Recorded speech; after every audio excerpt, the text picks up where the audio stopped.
ยกระดับมาตรการรับมือไวรัสอีโบลาประสานทุกภาคส่วนการบินคุมเข้มเที่ยวบินจากพื้นที่เสี่ยงโดยเฉพาะจากสาธารณรัฐประชาธิปไตยคองโกและยูกันดาโดยกำหนดให้ผู้โดยสารและลูกเรือที่เดินทางมาจากประเทศดังกล่าวต้องเดินทางผ่านท่าอากาศยานสุวรรณภูมิเพียงแห่งเดียวเท่านั้นเพื่อเข้าสู่กระบวนการคัดกรองและเฝ้าระวังโรคตามมาตรฐานสาธารณสุขอย่างเข้มงวดล่าสุดแคทได้ออกประกาศนักบินหรือนอตแทมแจ้งสายการบินทั่วโลกให้รับทราบและเตรียมพร้อมปฏิบัติแล้วพร้อมขอความร่วมมือสายการบินจัดส่งข้อมูลผู้โดยสารล่วงหน้าเพื่อความรวดเร็วในการคัดกรองณด่านควบคุมโรคติดต่อระหว่างประเทศทั้งนี้ขอให้ประชาชนหลีกเลี่ยงการเดินทางไปยังพื้นที่เสี่ยงโดยไม่มีความจำเป็นและตรวจสอบข้อมูลกับสายการบินก่อนเดินทางทุกครั้งเพื่อความปลอดภัยและลดผลกระทบที่อาจเกิดขึ้น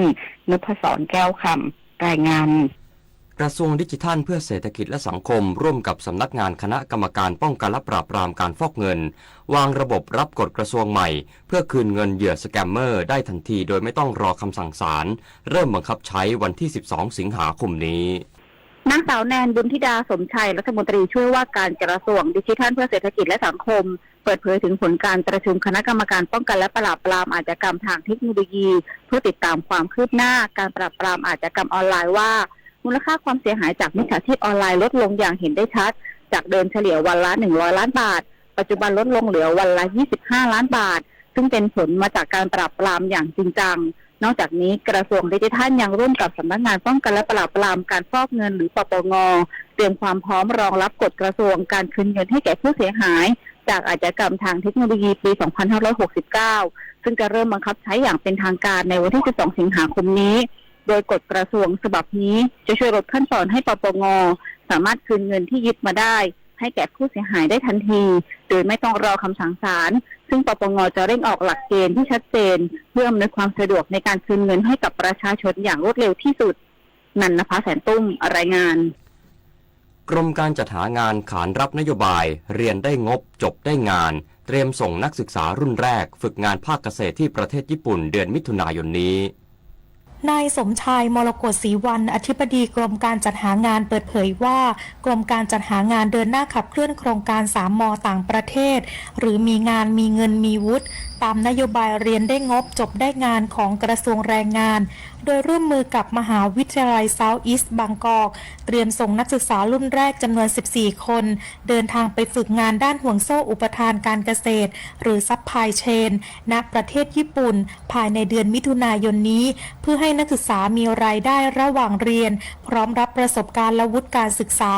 ทั้งนี้กรมการจัดหางานได้ร่วมออกแบบหลักสูตรเน้นการเตรียมความพร้อมทั้งด้านภาษาทักษะการทำงานวัฒนธรรมและกฎหมายแรงงานที่เกี่ยวข้องพร้อมอยู่ระหว่างขยายความร่วมมือกับสถานประกอบกิจการในต่างประเทศเพิ่มเติมโดยมีเป้าหมายขยายไปยังเกาหลีใต้และไต้หวันใน5 กลุ่มอุตสาหกรรมหลักอาทิภาคการผลิตโลจิสติกส์บริการและการท่องเที่ยวเพื่อยกระดับแรงงานไทยสู่ตลาดสากลนิตยาคุณสิมรายงานรู้ปิดรู้ใช้ร่วมใจประหยัดพลังงานจบข่าวชลธรจัญญาอ่านรับฟังข่าวครั้งต่อไปเวลา 7 นาฬิกาครับติดตามข่าวที่นำเสนอไปแล้วได้ที่ www.thainews.prd.go.th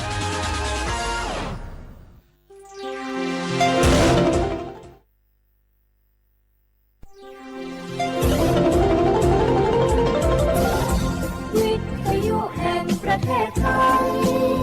ให้ความรู้คู่ความสุข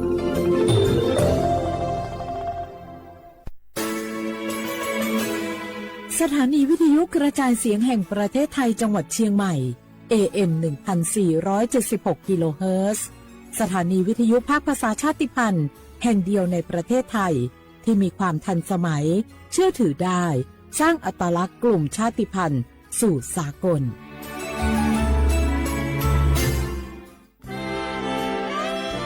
ตลอดประวัติศาสตร์ของชาติไทยพระมหากษัตริย์ไทยทรงเป็นพลังศรัทธาทรงทำนุบำรุงและอุปถัมภ์ศาสนาให้เป็นหลักยึดเหนี่ยวจิตใจของประชาชนเป็นแนวทางในการดำเนินชีวิตด้วยความดีงามศาสนาสอนให้คนไทยรู้จักคุณธรรมความดีและความสามัคคีช่วยประคองจิตใจในยามทุกข์ เสริมพลังใจในยามเผชิญอุปสรรคเป็นรากฐานสำคัญของสังคมด้วยพระบารมีแห่งพระมหากษัตริย์และศาสนาอันเป็นที่พึ่งทางใจคือพลังศรัทธาที่ล้อมรวมคนไทยทั้งชาติสู่ความมั่นคงสงบสุขและยั่งยืนตลอดไปร่วมเสริมสร้างความรักในสถาบันหลักของชาติโดยสำนักงานประชาสัมพันธ์ที่ 3 กรมประชาสัมพันธ์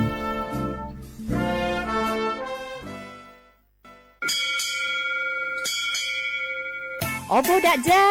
โอเวชเปอร์ เหมือซุงคา ก็ว่า เนาะจง โอดูธรรมา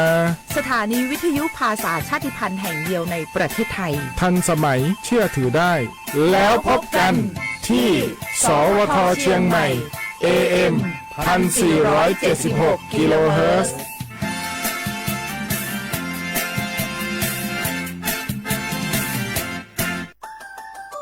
สปสช.ชวนคนไทยทุกคนทั่วประเทศใช้แอปเป๋าตังเช็คสิทธิประโยชน์รับบริการป้องกันโรคตามกลุ่มวัยเพื่อลดความเสี่ยงการเจ็บป่วยโดยเลือกเมนูกระเป๋าสุขภาพเลือกสิทธิสุขภาพดีป้องกันโรคสามารถจองคิวพร้อมนัดวันและเวลาเข้ารับบริการได้ฟรีสะดวกรวดเร็วสอบถามเพิ่มเติมสายด่วนสปสช1330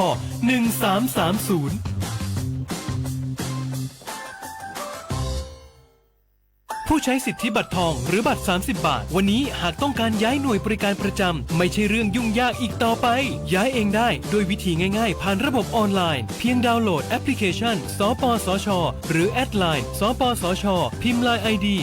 @NHSO เลือกเปลี่ยนหน่วยบริการและทำตามขั้นตอนแค่นี้ก็ย้ายหน่วยบริการได้แล้วแถมยังสามารถใช้สิทธิรักษาได้ทันทีสอบถามเพิ่มเติมได้ที่สายด่วนสปสช1330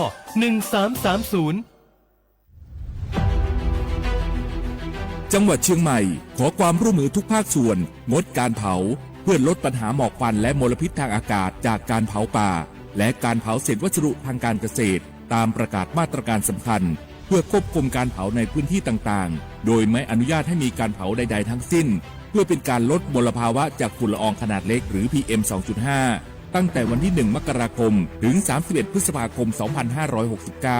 หากจำเป็นสามารถลงทะเบียนขออนุมัติผ่านระบบไฟล์ดีและเบิร์นเช็คได้ฝ่าฝืนต้องระวังโทษจำคุกและปรับหรือทั้งจำทั้งปรับจังหวัดเชียงใหม่ส่งเสริมการใช้เทคโนโลยีในการจัดการขยะและเศษวัสดุทางการเกษตรเพื่อลดการเผาในอนาคตและสร้างสภาพแวดล้อมที่ดีขึ้นในระยะยาวหากพบเห็นการเผาในพื้นที่ห้ามเผาหรือพบผู้กระทำความผิดสามารถแจ้งข้อมูลได้ที่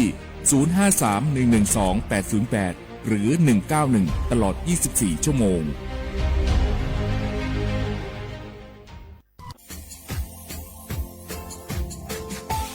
ชาว่าบราวัฒมาปีใหม่อาทิตย์ตาจินชามองมันยังไงอามุสาจังหวัดเชียงใหม่ควายมาปีใหม่ปากไก่ฝรั่ง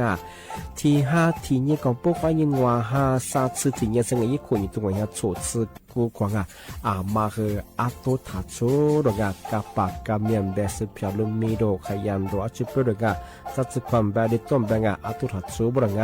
อาทิยาวพื้นที่ลิโตจางโงเป็นยังก็ยาระบบไฟดีควายนี้มาอนุญาตอยู่ไปคือมาคืออาตุทัชโชดงอาทิยาปีความว่าตุสองเป็นยังฝ่าฝืนยังคือกลุ่มหมายละชัวยาชัวยาโซดงอาทิบ้างก็เป็นยังมาอาตุชัวอาตุเบียพะมวงโงเป็นยังอโวโทแจ้งศูนย์อำนวยการแก้ไขปัญหาหมอกควันอาทิคือฝุ่นละอองมาคือจังหวัดเชียงใหม่ยี่เบอร์โทรโงเป็นยัง053อาทิ112808หรือที่มาโงเป็นยังสำนักงานประชาสัมพันธ์จังหวัดเชียงใหม่ก็ดีปีมาทีดีพักกายฝรั่งอันนี้ประกาศมาก็ตะวันเลยยุจลฝรั่ง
下话不来话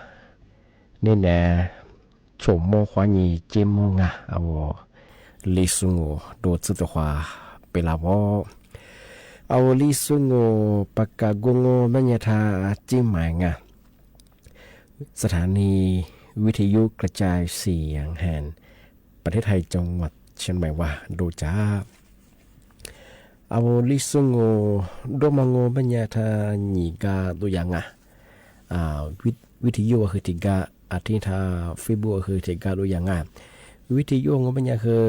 ยี่ระบบยา AMอธิบายว่ายี่ครึ่งความถี่ที่ตัวลี่ยาสิจือโจว่าโจเนี่ยคือดละอธิบายว่าเฟซบุ๊กเป็นไงยี่เพจเนี่ยคือสวทจุดเดียเชียงใหม่อธิบายว่า AM ที่ตัวลี่ยาสิจือโจกิโลเฮิรตซ์ที่ได้บุญเนี่ยที่ได้มัว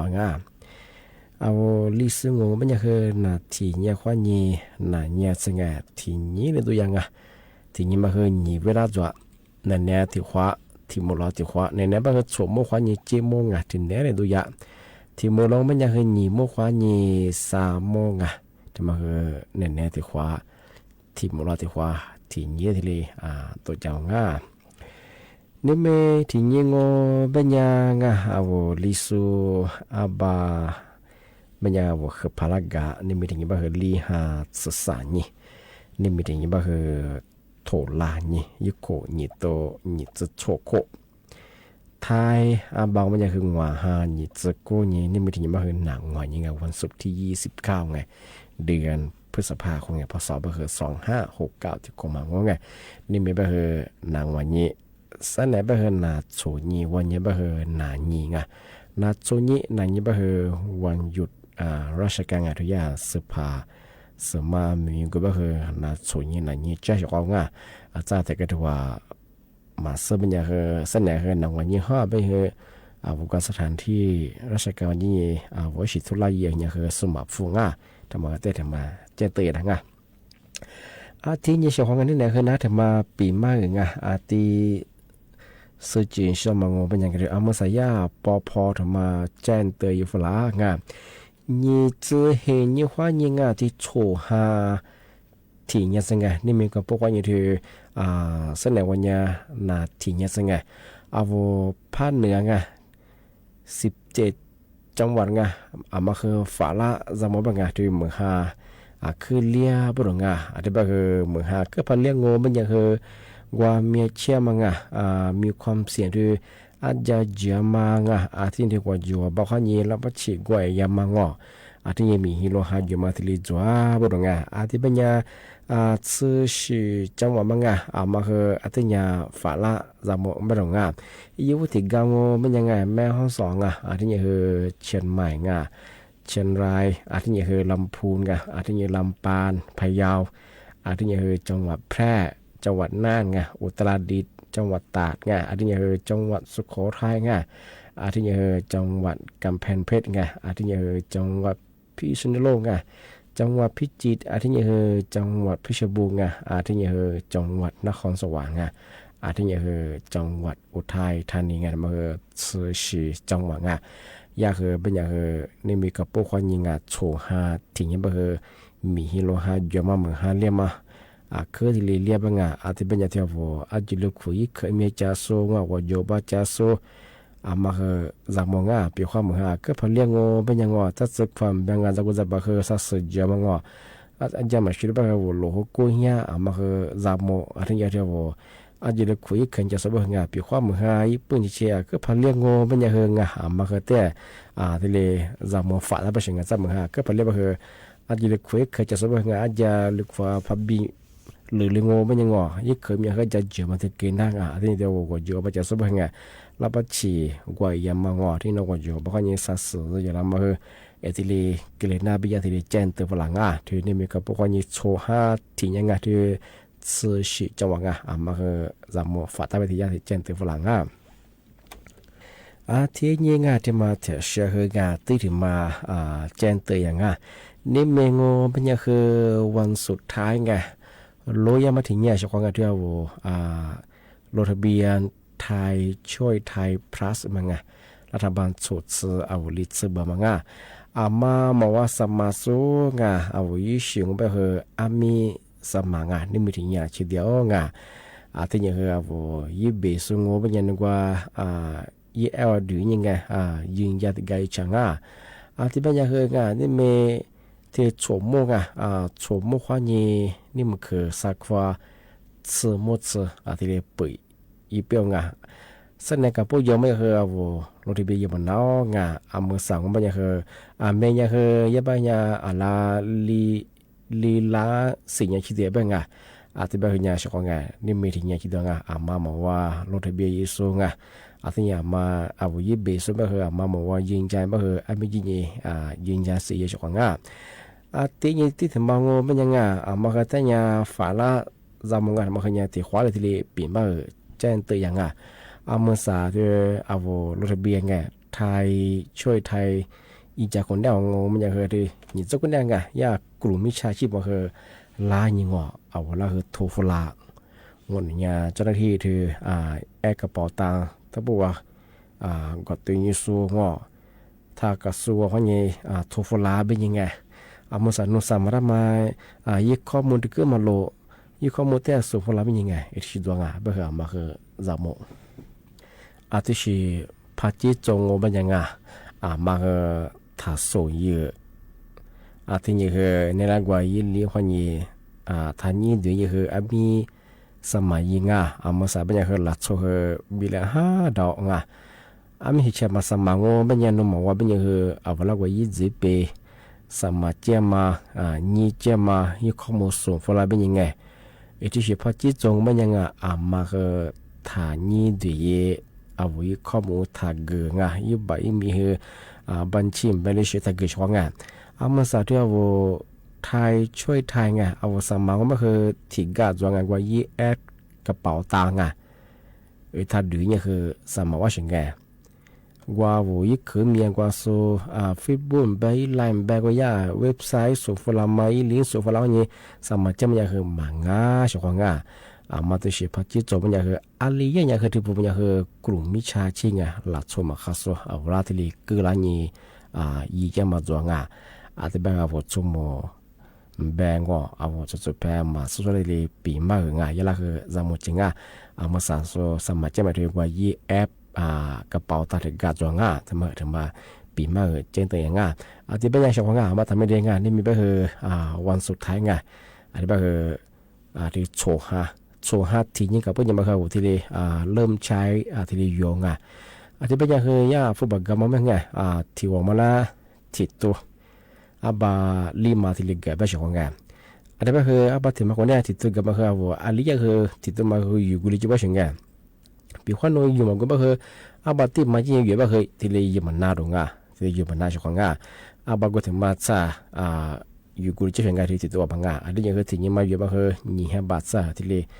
กุลีแบบเฉพาะงานอาจจะแบบคือเนี่ยมาคืองานเอาที่เลยสุดท้ายแบบคือเอาที่เรียกว่าแผนตัวบางงานที่มาคือที่เลยฆ่างานอาจจะเป็นแต่ไม่ได้ไงนี่มันก็คือ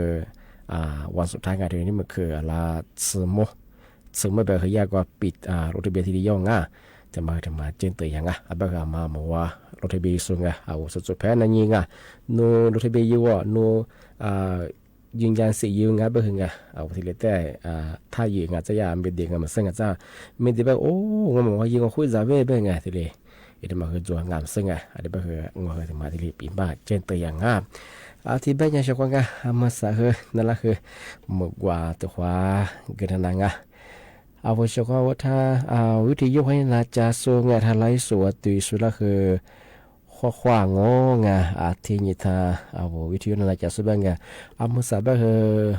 มีฮิโลฮาเยอะมือฮาเลียคือเลยไปเดียวว่าอยู่บ้านวิญญาณจะสูงมาคือ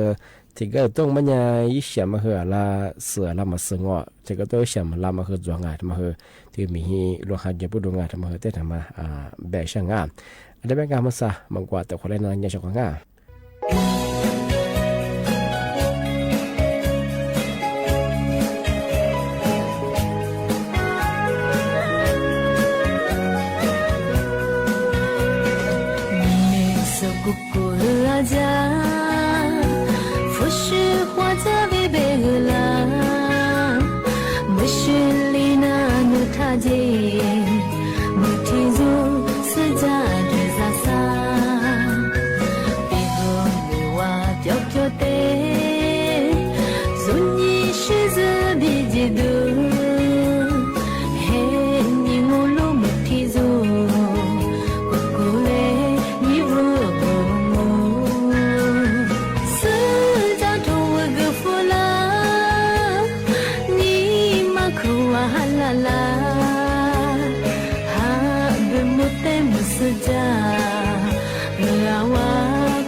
Ha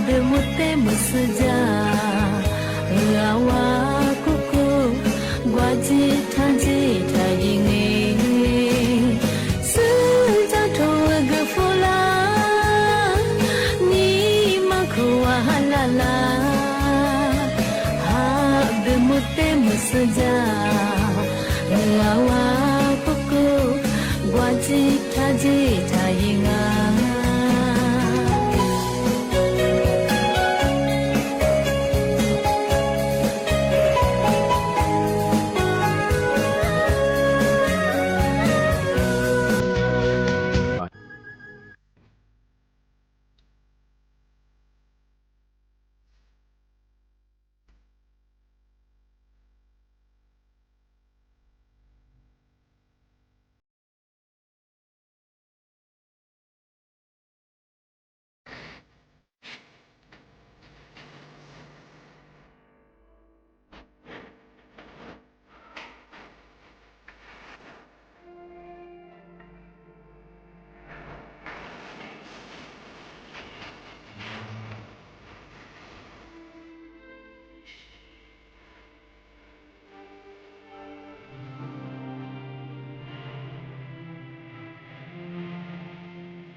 ทีนี้จะมาเทเช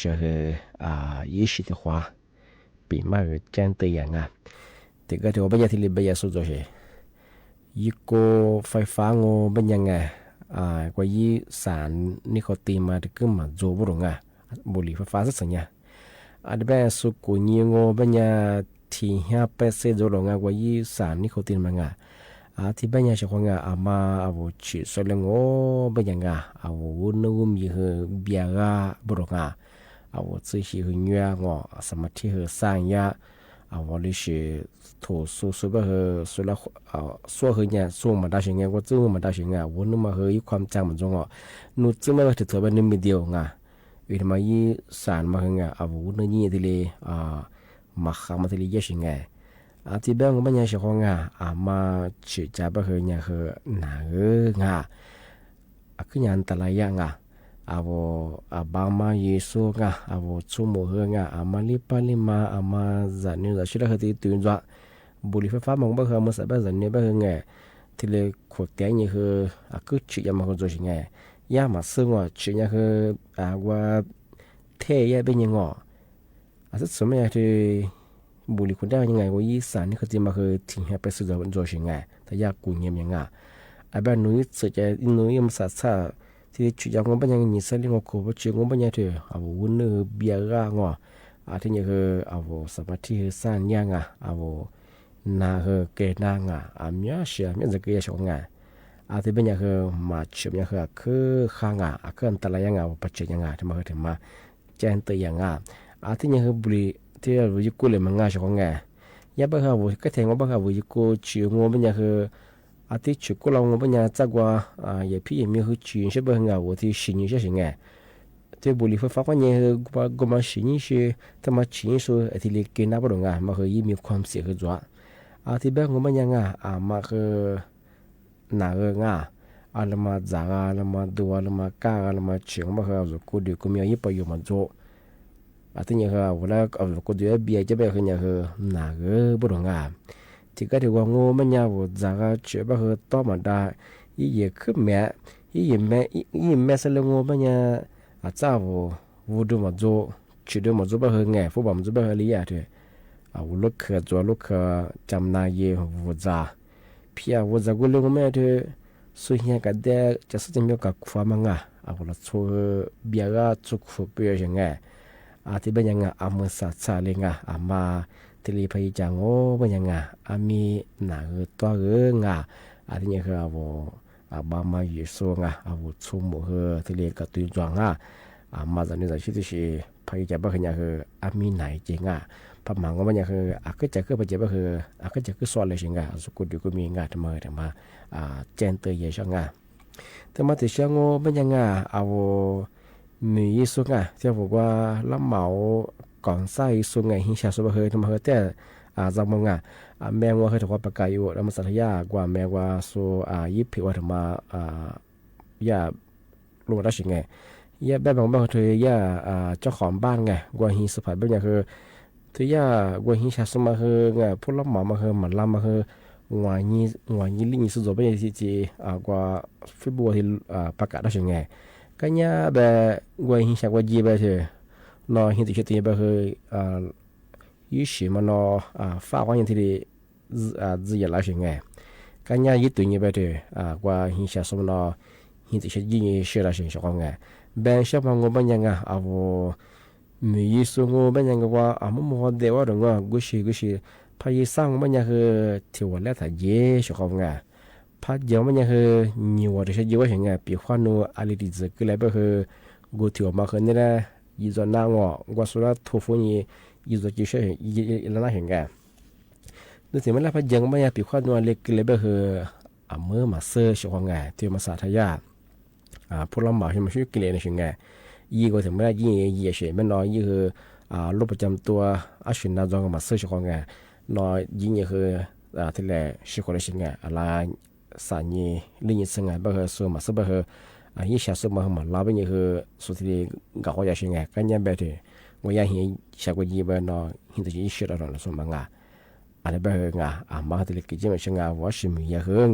อะไรกว่ายี่คือ nhiều ở đây bây giờถ้าไม่ใช่แม่ก็เราอยู่นั่นเนาะอำเภอพร้าวรับปุ๊บไงเนาะย่าอะไรชั่วโมงแบบชั่วโมงเนี่ยก็เหมือนกันลังว่าสุขแบบกว่ายี่คือว่าโดยเฉพาะคนแน่ดียิ่งว่าอะไรแบบฮิตถอที่ชื่อข้อใจใช่ไงการย่าแบบข้อใจแบบคือหัวเขินงั้นแบบหัวเขินที่หัวเขินกว่าที่นี่คือกูดูกูมีฉ่ำจุบะที่เท่าไรยี่ลิบลง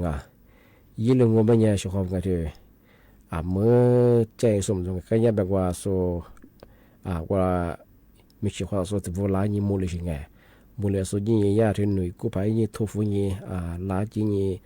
ยิ่งจะมาคือตัวสิ่งไงอาจจะเปรียบความเรียกมาพอมายิงไม่เหรอมุ่งมุ่งไปถึงทะเลถึงไม่แรงอ่ะว่าทะเลยิ่งเลยไปเหรออาจจะลิ้นจะกิเลสเหรอเชื่อเหรอเนี่ยเหรอขึ้นเนี่ยมีเชื่องอะไรไปเหรอบ่โดยเฉพาะคนเนี่ยดีเหรอไงอะไรสิ่งความใจเนี่ยเหรอถึงไม่แรงยิงถึงไม่แรงไปเจอไม่เนี่ยเธองั้นไปหิ้วนั่งอ่ะบ่อะไรจะกิเลสเหรอบ่ยิ่งเลยเหรออะไรสิ่งขั้วบ่โจยยิ่งจำนับไปไงเธอสุดท้ายแบงหลักสูตรคือเชื่อสืบไปนั่งอันตรายอันนี้เป็นว่ามีชีมีความใจเยอะขึ้นหรือชีความเยอะขึ้นคือถึงมันแล้วยิ่งnhiềuแต่เชื่อที่เลยยี่บ่ดงถึงมาที่เลยอาจจะเจนตัวอย่างอาทิตย์แบงยังนี่เนี่ยคือนับปีมาคืออาทิตย์เลยตัวเจ้าของอันนี้เป็นคืออาจจะถึงหมดแล้วยี่โมความนี่คือสามโมว่าติดความหมดละความเอาบุชเขาท่าวิธียุคนั้นนะจะสุงไลฟ์สดตีสุดแล้วคือบุ้งนั่นแหละคือจะชิดมาฟูจะชิดพักมีว่าจริงอาทิตย์คือมาสบายหลายพื้นที่คือมีเฮโลห้าอยู่มือห้าเลี้ยงมาก็เดี๋ยวมากว่าชิงมือห้าก็ตะกี้โถอาจจะมือห้าโถเสร็จแล้วมาคือบุก็เดี๋ยวก็มีหลายแบบคือนาพิลาน่าลักคือชิสุบคือมาคือมกกะคือแต่ละอาจจะมือห้าเลี้ยงคือความกว่าดูงอมือหามาทดลองที่มาเจอตัวอย่างเช่นอะไรไปอาจจะทำหมดแล้วหนีเมื่อควานยีสามว่าที่ความหมดแล้วความข้อคว้าสวัสดีครับ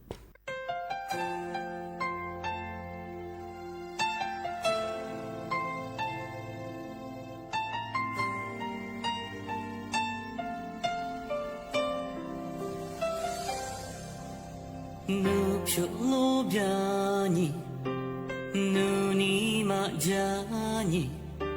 ぬてにぬくティスアミエドラニぬてにねみアミヤになみぬにくてまかねすティリョわにぬすぬちょびゃみจามีนึกแต่นี่นึกสึอาเมียดวานีนึกแต่นี่นามีอาเมียนี่เนมีนึกนี่คือที่มาว่าปืนว่าจะโกเตีย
天まかねすティリョワニ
ที่แบบมันยังไงนี่แน่我就觉得我ปีมามาคือ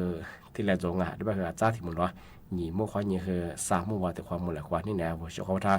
วิดีโอในนั้นสู้ไลฟ์สดติดสดคือนั่นแหละคือบ่มง我就觉得คือ就是怎么负责去的话个了解那在平常个啥都接提起个听话คือด้วยคือมีลุยจะกว่าเยอะคือข้อความกูเจ๊我就觉得คือบ่มงข้อความสวัสดีครับมึงว่าที่จะมาอันยานะฮู้สู้แต่ดังไงฉันรักเธอได้ยินไหมวะ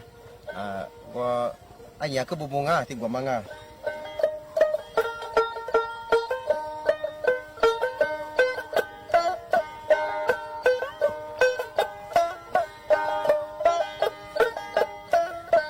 ฉันรักเธอตัวเธอได้ยินไหมเธอได้ยินไหมว่าฉันนั้นรักเธอฉันรักเธอนะไม่มีวันทำไม่เป็นไรฉันยังรอเธออยู่คนรักตัวเก่าได้ยินบ่ตัวได้ยินบ่ว่าเพิ่นรักเธอตัวคนรักตัวนะบ่มีวันตายก็เป็นหยังก็ยังฆ่าตัวเก่าวันนี้กูเนี่ยหนูมาซื้อวันละกูเนี่ยมาညီมาပါစမကောဝါလဲဟုံယောင်มา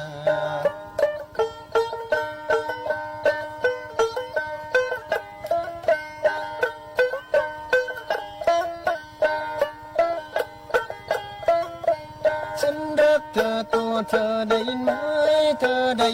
ว่าฉันนั้นรักเธอฉันรักเธอนะไม่มีวันตายไม่เป็นไรฉันยังรอเธออยู่คนรักตัวเก่าได้ยินบ่ว่าเพิ่นรักเธอตัวคนรักตัวนะบ่มีวันตายว่าเป็นหยังเพิ่นยังเธอตัวเก่าวันนี้กูเนี่ยหนูมาซื้อวันนี้กูเนี่ยมาညီมาฟังอาสมกองว่าလဲဟုံယောင်มา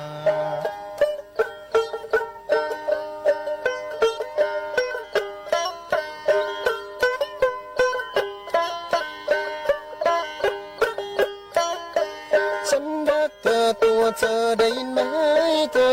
ไหมว่าฉันนั้นรักเธอฉันรักเธอนะไม่มีวันตายไม่เป็นไรฉันยังรอเธออยู่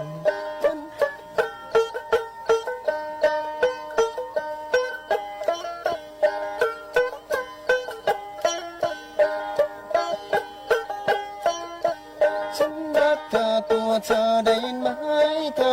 มว่าฉันนั้นรักเธอฉันรักเธอนะไม่มีวันตายไม่เป็นไรฉันยังรอเธออยู่วันนี้กูเดินมาซื้อวันนี้กูเดินมาညီมาฟังอาสมกองว่าလဲဟုံယောင်มา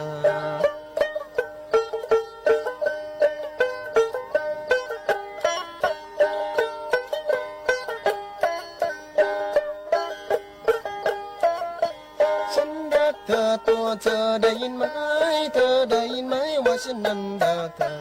ฉันรักเธอนะไม่มีวันตายไม่เป็นไรฉันยังรอเธออยู่วันนี้กูเนี่ยหนูมาซื้อวันนี้กูเนี่ยมาညီมาดม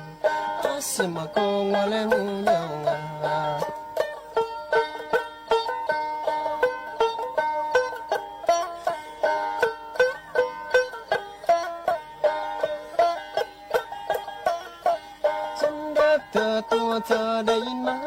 เธอได้ยินไหมว่าฉันนั้นรักเธอ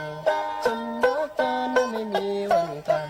ไม่เป็นไรฉันยังรอเธออยู่คนรักตัวเก่าได้ยินบ่ว่าเพิ่นรักเธอตัวคนรักตัวนะบ่มีวันตาย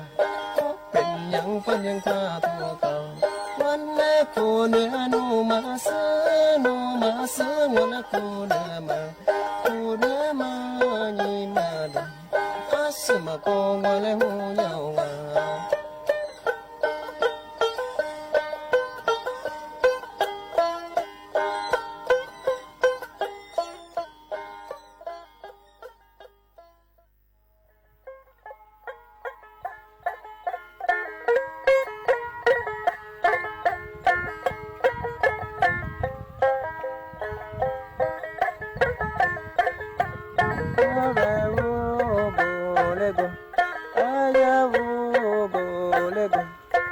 ti pa ya le yin yin agama ma ni pu